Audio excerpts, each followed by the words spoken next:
Hi all, welcome to football arena. ഈ വർഷത്തെ FIFA അണ്ടർ-20 world cup ഈ മാസം 27-ാം തീയതിയാണ് തുടങ്ങുക. ഏകദേശം ഒരു മാസത്തോളം ഈ ഒരു ടൂർണമെന്റ് നടക്കുന്നുണ്ട്. കൃത്യമായി പറഞ്ഞാൽ ഒക്ടോബർ 20-ാം തീയതി വരെയാണ് ഈ ഒരു കോമ്പറ്റീഷൻ നടക്കുക. ഇത്തവണ ആതിഥേയത്വം വഹിക്കുന്നത് സൗത്ത് അമേരിക്കൻ രാജ്യമായ ചിലിയാണ്. സൗത്ത് അമേരിക്കൻ കരുത്തരായ അർജന്റീനയും ബ്രസീലും ഒക്കെ ഇത്തവണത്തെ അണ്ടർ-20 വേൾഡ് കപ്പിന് യോഗ്യത ഇപ്പോൾ കരസ്ഥമാക്കിയിട്ടുണ്ട്.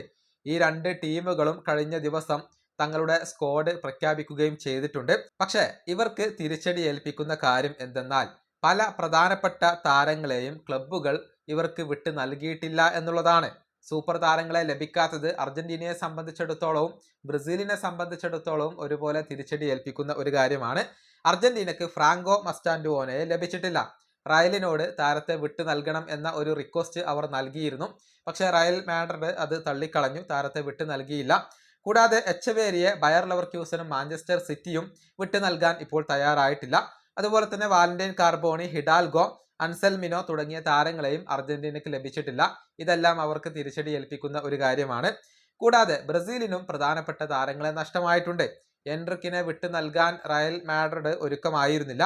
എസ്റ്റവായോ വില്ലനെ ടീമിൽ ഉൾപ്പെടുത്താൻ ബ്രസീൽ ആഗ്രഹിച്ചിരുന്നു. പക്ഷേ ചെൽസി താരത്തെ വിട്ടു നൽകിയിട്ടില്ല. കൂടാതെ വിക്ടോർ റോക്കിന് വേണ്ടിയും ബ്രസീൽ ശ്രമങ്ങൾ നടത്തിയിരുന്നു. പക്ഷേ താരത്തെ വിട്ടു നൽകില്ല എന്ന കാര്യം പാൽമിറാസ് അറിയിക്കുകയും ചെയ്തു എന്നുള്ളതാണ്.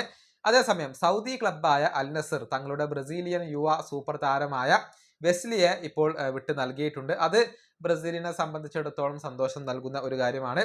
വരുന്ന 29-ാം തീയതിയാണ് ബ്രസീൽ ആദ്യ മത്സരം കളിക്കുക. തിങ്കളാഴ്ച നടക്കുന്ന മത്സരത്തിൽ മെക്സിക്കോയാണ് ബ്രസീലിന്റെ എതിരാളികളായിക്കൊണ്ട് വരുന്നത്. അന്നേ ദിവസം തന്നെയാണ് അർജന്റീനയും കളിക്കളത്തിലേക്ക് ഇറങ്ങുന്നത്. എതിരാളികൾ ക്യൂബയാണ്. നിലവിലെ ജേതാക്കളായിക്കൊണ്ട് വരുന്നത് സൗത്ത് അമേരിക്കൻ കരുത്തരായ ഉറുഗ്വേയാണ്. ഈ വീഡിയോയുടെ അവസാനിപ്പിക്കുന്നു. അടുത്തൊരു വീണ്ടും കാണാം.